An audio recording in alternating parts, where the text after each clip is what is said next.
Coming up on Mountain News this morning, we talked with the owners of a gym here in Hazard who were finally able to reopen after closing their doors for more than 10 weeks. And good news for anyone planning to visit the Cumberland Gap National Historical Park in the near future as more popular spots are opening back up. Dedicated to Eastern and Southern Kentucky, this is WYMT Mountain News This Morning.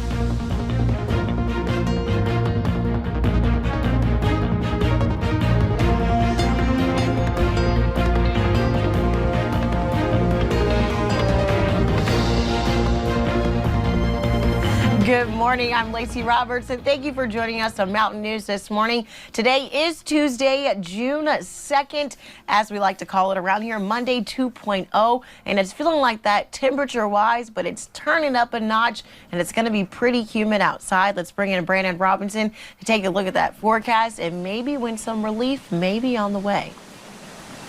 Yeah, and we're into the summertime now, basically. I mean, we're still a little bit away from seasonal summer, but still, we're into that time period now, so I don't think there'll be a whole lot of relief. Those 70s we had the last couple of days were a thing of the past, at least for the moment. Stonecrest Golf Course this morning.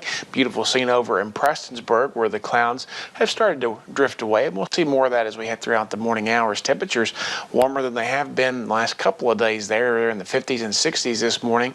We were all in the 40s yesterday morning, if you remember that. We take a look at our out the door forecast, and we are going to see again a much warmer and more humid day, as Lacey alluded to. 87 our forecast high. I think it's at least mid to upper 80s today, and you'll see those humidity levels slowly start to increase. So again, if you like the heat humidity, you're going to love this forecast and the one for the next couple of days. The rest of it coming up here in a little bit. Lacey. Thank you, Brandon. And we told you earlier about escalating unrest in Louisville during protests this past weekend, and people in Lexington are coming together to protest as well. People were seen expressing their frustration peacefully last night. Andrea Walker takes us there.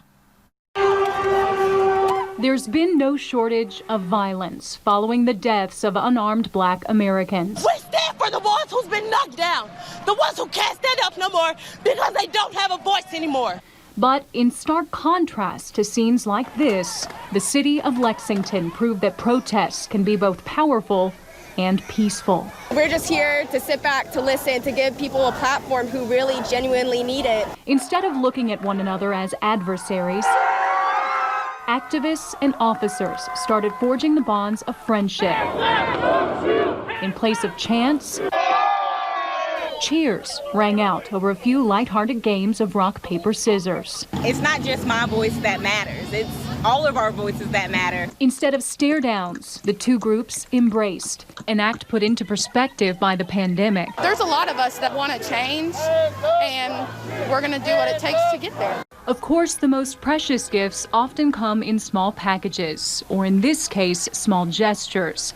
Protesters and police seen here shaking hands while defending their respective beliefs, their rights, and their communities. In Lexington, Andrea Walker, WKYT.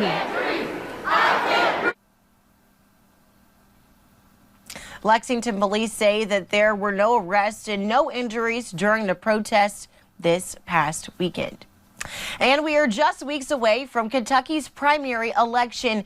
Last night, there was a debate on KET between some of the Democratic candidates for the U.S. Senate.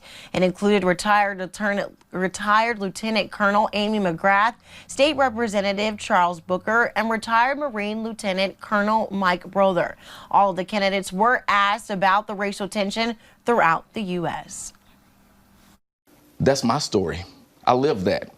I've been in those streets demanding justice after my cousins were murdered the last 4 years.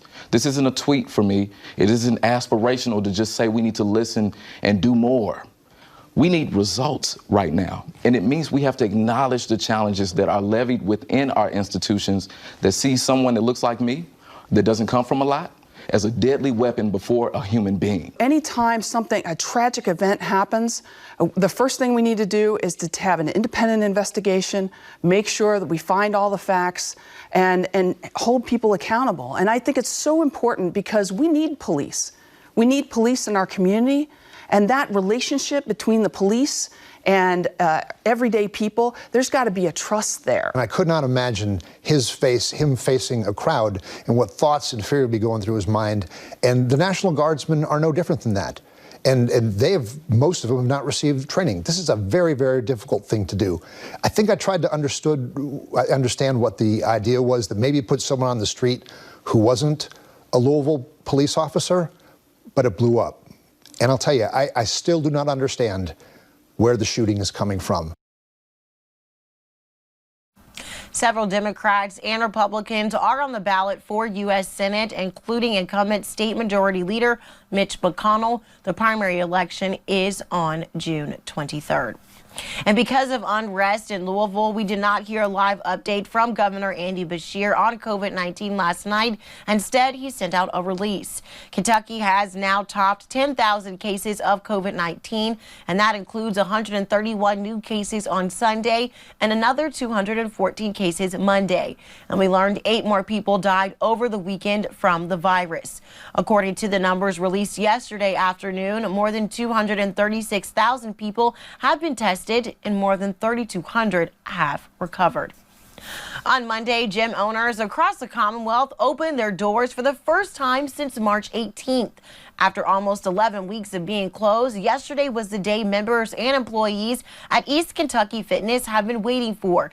The gym is back open, but there are some extra safety precautions. They can only operate at 33% capacity, and social distancing guidelines still remain in place. But East Kentucky Fitness manager Greg Hoskins says as long as you follow the rules, going to the gym can be good for both your mental and physical health. It is tough getting through these changing times, and not only physically but healthy mental status is what helps get people through this time as well. The home workouts have been great, but now you can come back to the gym and get your regular routine in. East Kentucky Fitness is open Monday through Saturday from 7 a.m. until 10 p.m.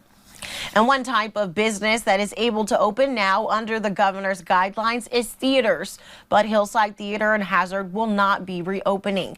Management with the theater says with certain restrictions still in place, it makes it difficult for them to reopen at this time. And we have brought you updates from Cumberland Gap National Historical Park as it entered phased accessibility plan after temporarily closing back in March due to COVID-19 concerns. More park favorites opened up yesterday, and WYMT's Dakota Makeris spoke with park officials and visitors and has more. A beautiful spring day coupled with a $1 trillion view at Cumberland Gap National Historical Park. I'm in heaven right now.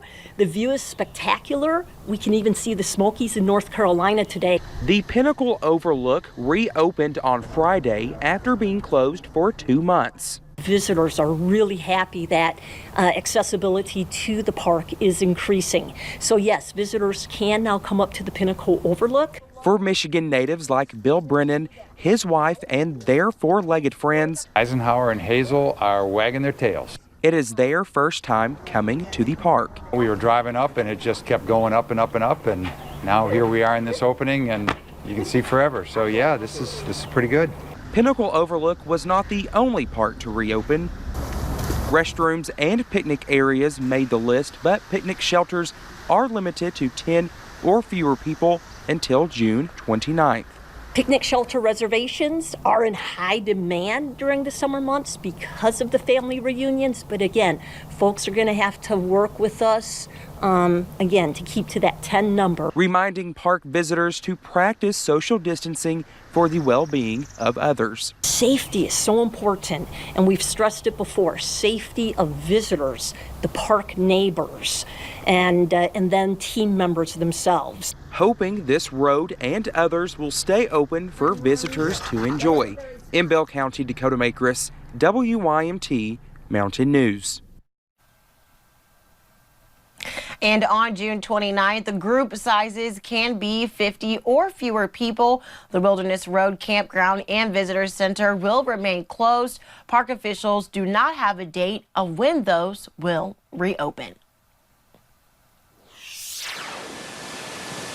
Time now for our daily Helpers and Heroes segment, where we highlight those folks who are out there serving and protecting on the front lines during this COVID-19 pandemic. Let's take a look at our first picture today. I know some of these folks coming out of Harlan County to us. These are the hardworking folks that are at the ARH Tri-City Medical Center in Cumberland. This is nurse practitioner Pam Sheffield, LPN Terry Morris, and RMA Kelly Shelton. I've known all those folks my entire life. I did not submit this picture. It just came to us on the Helpers and Heroes page, but I've known them for a long time. They were working curbside at the clinic to continue to care for their patients. Thank you, ladies, for going above and beyond to make sure everyone in your community is still well cared for. Our next picture was submitted by Angela Hamilton. This is Monica Morris. Monica is a nurse at Pikeville Medical Center. She has spent 20 years in acute care and long-term nursing. That means she takes care of the ones that are at most at the risk to the COVID-19 virus. Thank you, Monica, for your dedication and for those you work hard to serve. And finally, our last picture today comes to us from Floyd County. We haven't had the opportunity in a while to showcase some of our first responders, and these two look like some of the finest in their dress uniforms. This is Robin and John Bryant from the Prestonsburg Fire Department. These two continue day in and day out to serve and protect everyone, even when there is not a worldwide pandemic going on. Thank you both for your service. Now again, keep them coming. We still have more time to submit those pictures. You can do it one of three ways. Okay, we're adding a way to it. First of all, go over to the website, Helpers and Heroes at WYMT.com. There's a link under the drop-down menu you can select on there.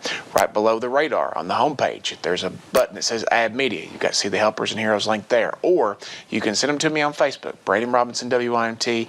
We'll showcase them here on Mountain News This Morning each and every day right around this time as we get them. Lacey. Thank you, Brandon, and thank you for joining us here on Mountain News This Morning. We'll be right back with more news.